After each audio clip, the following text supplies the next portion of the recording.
Massive update for these ISO assets. Big shout out to Channing or at King Channing for showing me some of these detailed excerpts and then tokenizer for some of the material. So consider smashing that like. Let's get into the coverage for today and why it matters to you who hold some or all of these particular ISO assets. If you're brand new, we put so much emphasis on the ISO assets, especially since November 22nd, 2025 is that worldwide mandate. And we know that the European Central Bank, basically, they're coming out with the digital euro very, very soon.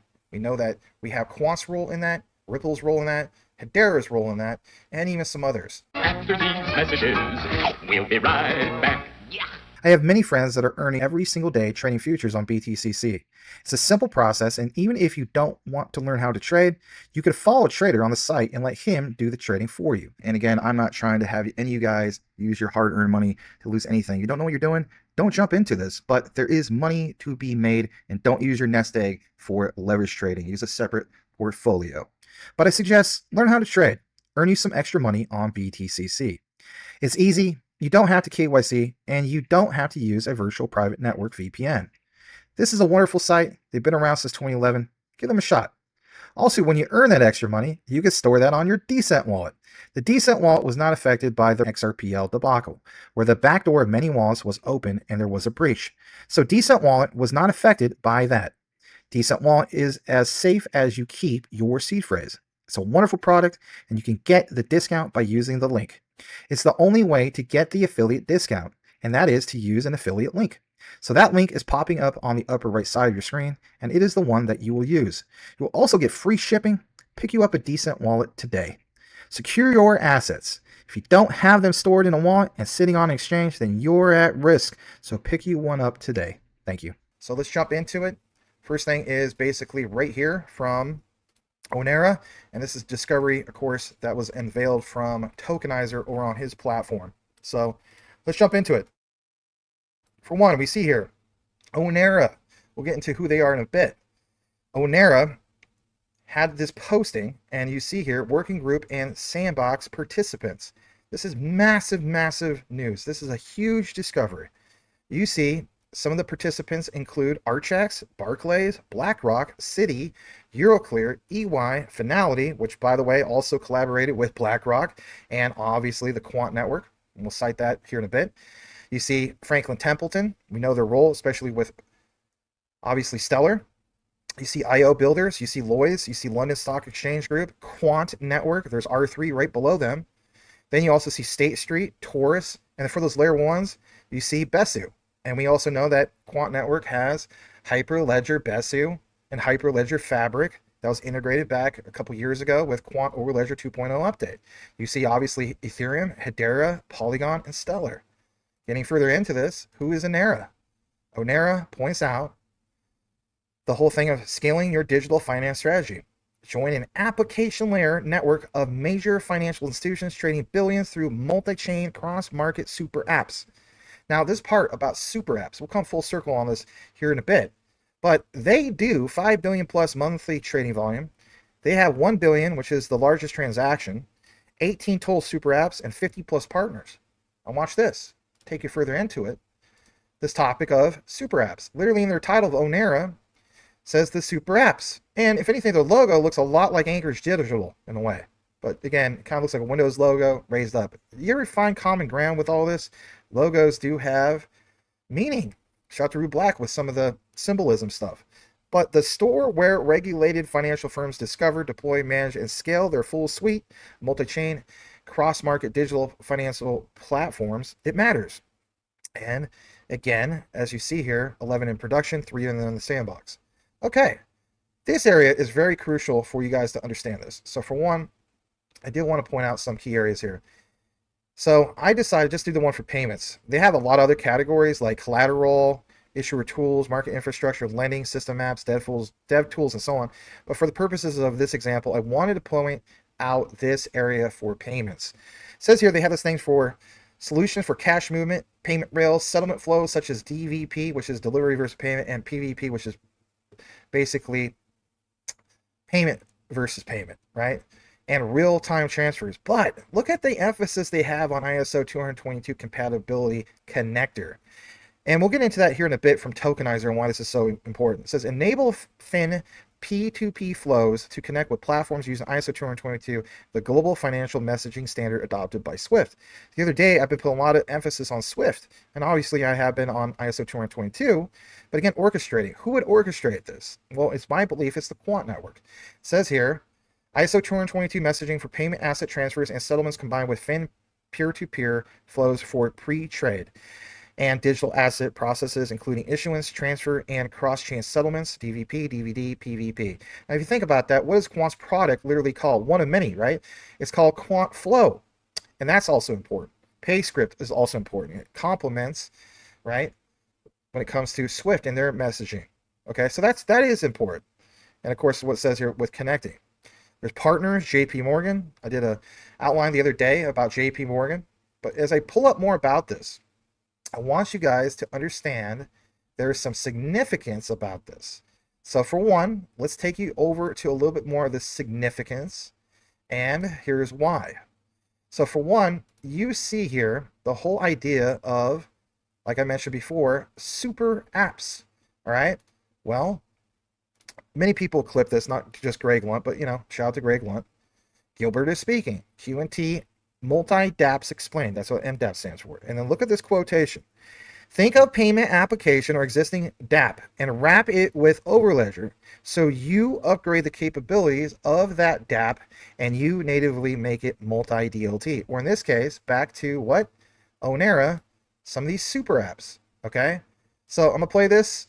There's a whole new wave of people who may have never seen this. Listen to this. This is crucial. Gilbert Verdian. Here we go. We like the idea of dApps, so decentralized applications. So what we wanted to do was take that concept and make it multi-DLT. So we've actually settled on MDapps, multi-DLT dApps. So think of a payment application or an existing dApp that people are using in DeFi to wrap it with Overledger. So you upgrade the capabilities of that dApp and you natively make it multi-DLT using the technology of Overledger. You're able to have that dApp exist on Ethereum, on Ripple, on Bitcoin, and also be linked to a quarter DLT that the bank is using internally. So we're bridging the permissionless world very easily. Right. Think about that. That is so major, is it not? Well, here's why that is so major. Does this not add up? If you go over to quant.network/overledger-platform, you will come up with this. And in doing so, it says specifically, build, deploy, and manage multi-chain applications with ease. How? Oh, no big deal. Just with the Overledger, the world's first API-based blockchain gateway. Is there another example? There is. It says here, multi-chain interoperability, standardized interactions across blockchains for seamless data and value transfers, essential for applications needing multi-platform access. So that matches up. What about this area that's highlighted? Multi-chain smart contract execution, deploy and manage contracts across multiple blockchains, enabling complex multi-chain applications with programmable logic. This is major, absolutely major, beyond belief. And if anything, again, back to the JPMorgan reference, because as we know, a lot of talk about capital markets, Quant, BlackRock, finality, collaboration. What about JPMorgan? Ledger Insights posted a while back that JPMorgan did in fact have backed Ownera partners. Think of how this is adding up now with digital assets Canton Network. They announced this back on July 26, 2024. And that's also worth pointing out because at the time, DLT Developer Digital Asset, the founder of the Canton Network, was at the time partnering with Ownera to improve interoperability and the distribution of tokenized assets. There will be a Canton Network node on the Ownera Fin peer-to-peer routing network. In the early days of enterprise blockchain, institutions collaborated in several consortia. Some of these have fallen by the wayside. Instead, there are now many standalone DLTs launched by single institutions, creating a new set of silos. This is literally the exact verbiage of Gilbert Verdian. That despite fragmentation being one of the key issues that blockchain aims to solve. You can totally tell these guys talk to Gilbert. These are literally his exact words.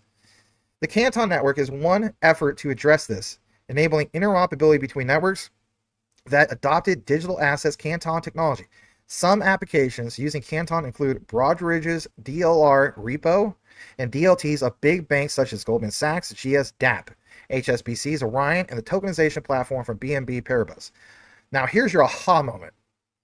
Although each DLT has to choose to opt in to the Canton network, however, that doesn't address, and boom, boil it, mash it, stick it in a stew.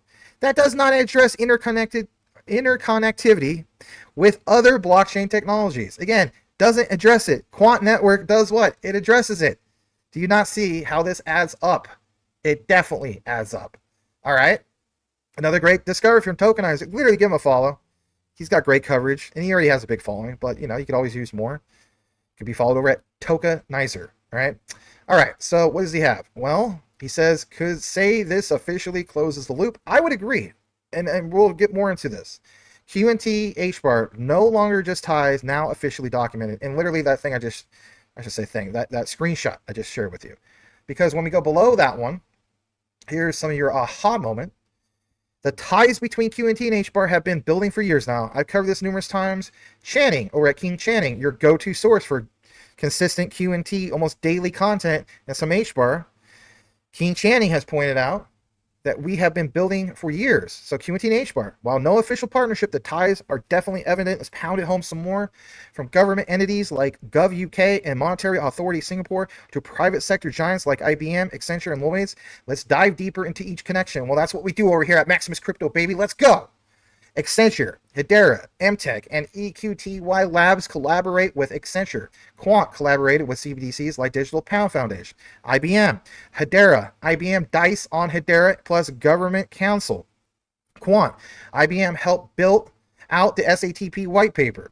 And IBM also has patent involving both an API gateway setup like SATP and a crypto consensus service like HCS.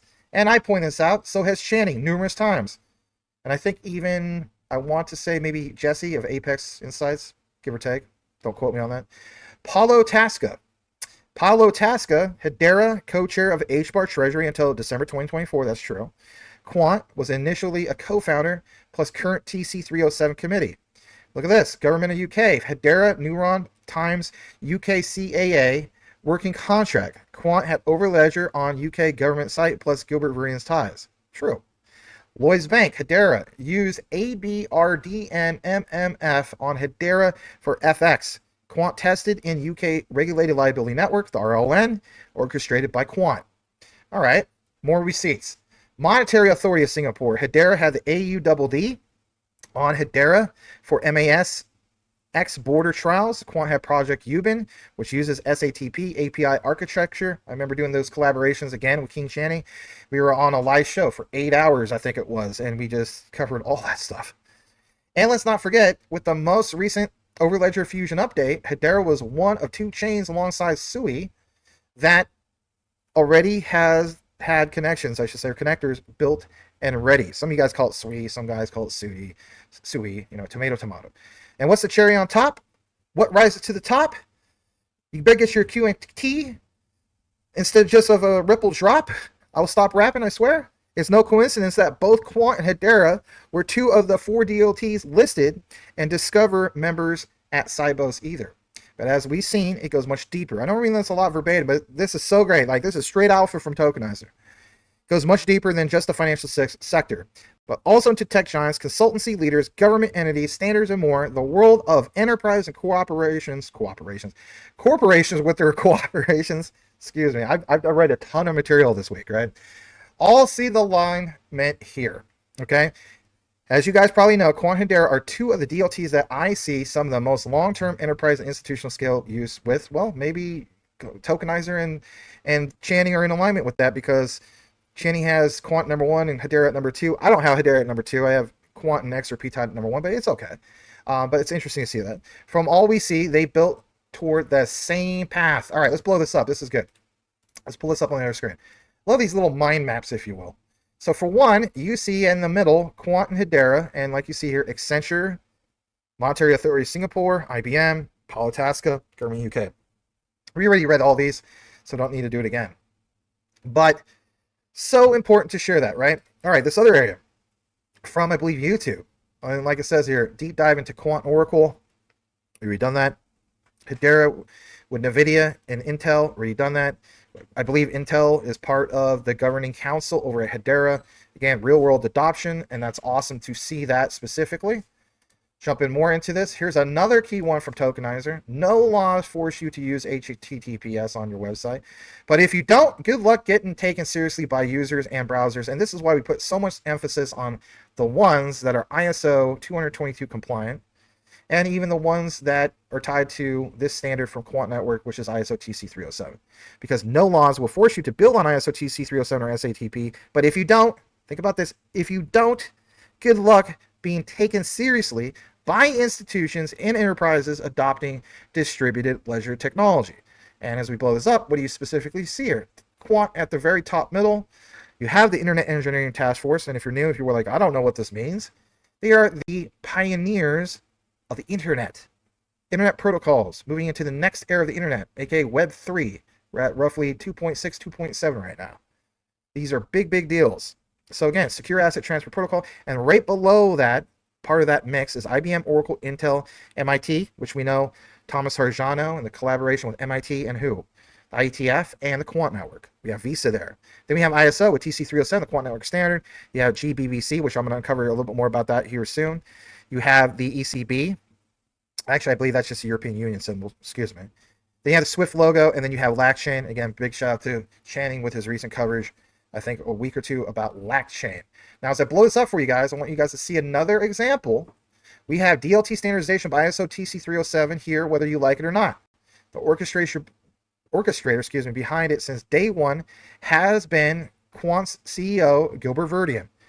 We are now seeing GBBC join in, as Gilbert mentioned, in TC 307 standards being published either end of the year or early 2026. And here are some of the members. Oh, no big deal. No big deal at all. Oh, just dust my shoulder off. Ripple, no big deal. Hedera, Cardano, Bitfury, Microsoft. Everybody knows about Microsoft. R3, NASDAQ, Accenture. And we know with NASDAQ, Quant over ledger integration. We know with Microsoft, Quant over ledger integration. That's big. What else do we see here? Additionally, over the past few years, we've seen GBBC become a behemoth of distributed ledger technology consortium. Other think tanks like Interwork Alliance, BITA Standards Council, US Blockchain Coalition are all under GBBC now, checkmark. Or in other words, all of these entities under GBBC are all under ISO TC 307 standards. And if you think about that, what does that call for? That calls for a raise the roof. Or if anything, raise the overledger, because at the end of the day, you have these integrations and you have these key things with these participants, and that is a major deal. Getting more into it, what else do we also have? We also have the whole idea that these ones, as shown here, through TC 307, proves GBBC as a Category A liaison, contributing to standardization across blockchain and digital assets industry. GBBC approved to join ISO TC 307, the Quant Network standard, as a Category A liaison. All right. Is that it? Nope, it's not it. Here's why it's not it. If we go to the actual documentation, it just pounds home what you saw from Tokenizer. All right, because I'd like to give you guys the actual document. So as you see here, GBBC, for wondering what that stood for, Global Blockchain Business Council. This is from Global Standards Mapping Initiative 5.0, December 2024, almost a year ago. And again, is the research valid? It is. What Tokenizer shared with us is crucial. Page 142 of 185. Ripple Impact, Sustainable Blockchain, Global South Tokenization, Data Transparency. Ripple's impact is using the XRP ledger to support sustainability and foster economic development. The XRPL operates an eco-friendly consensus mechanism that avoids energy-intensive mining, thus maintaining high efficiency without compromising security or decentralization. So that matches up. And how about this? Ripple's technology, according to page 13 of 21 of the same PDF, offers a solution by enabling faster, more reliable, and more affordable transactions through the network, and particularly important for numerous reasons. Jump into this other area. They even highlight Ripple's University Blockchain Research. The UBRI established a partnership with IIIT Hyderabad to conduct in-depth research on blockchain tech and its practical applications. That's interesting as well. And what about Hedera? Hedera blockchain tokenization, data transparency, global south, Hedera Hashgraph advancing sustainability through its energy efficient ledger technology and by facilitating the tokenization of environmental assets. That's on page 141 of 185, also of that PDF. And what about this? This is another PDF called Summary Technical Standards GSMI. Landscape assessment of standards in blockchain for industry. Look what it says here. Search 1 of 1 on page 10 of 10 of token taxonomy implementations. Hedera and the HBAR Foundation announced the first open source TTF reference implementation for partner ecosystems. And last but not least, what about Stellar? Look what it says. If anything, this is good. It says here, the United Nations High Commissioner for Refugees, the UNHCR, has developed in collaboration with Stellar organizations Stellar Aid Assist, blockchain-based application that enables deposits of stablecoins, USDC, into refugees' digital wallets. Applications equipped with biometric capabilities and mandates the provision of a government-issued ID or other forms of acceptance, digital identification,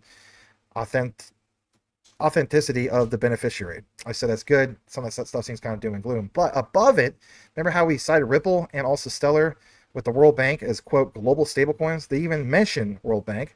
And it says, in regard to the Congo, this project, also financed by the World Bank, aims to improve access to affordable and high-quality broadband connectivity.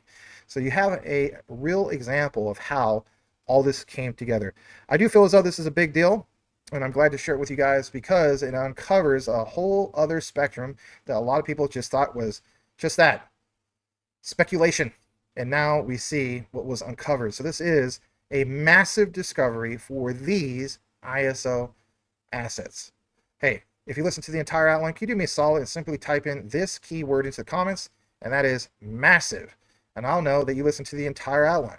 So the saying goes, know what you have, know why you hold it. The research trumps FUD 110%. May the Lord Jesus bless you all. We'll see you guys on the next one. Over and out. Hey everybody, there is something I want to share with you. This channel is called Not Financially Advised. How many times have you heard the expression, whether it's from myself, Rue, you name it, when it comes to NFA, right? Not financial advice. So literally there's a channel that captures that, but makes it comedic. How many times have we seen up and down volatility, right, in the market? Finally, for the first time ever, there is a Family Guy style cartoon, if you will.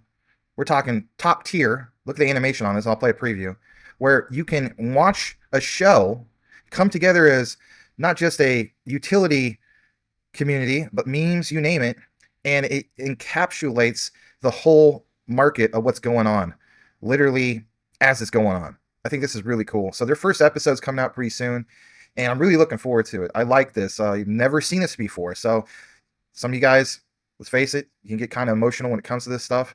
And, you know, that's not me picking on anybody, but I thought I would introduce this. I'm going to play this clip real quick. It's just about 10 seconds. It says coming soon. And it literally looks like something from Pixar. Really, really cool. Watch this. Gary didn't just crash the market. He crashed the plane. Now we're stuck on a magical island. And somehow, he still thinks it's bullish. All right, the other one I want to show you is this right here. Like it says here, coming soon, Peko and Gary. Let's play this. Plane crash? Check. Sarcastic cat? Check. Possible alien crypto rocks? Yeah.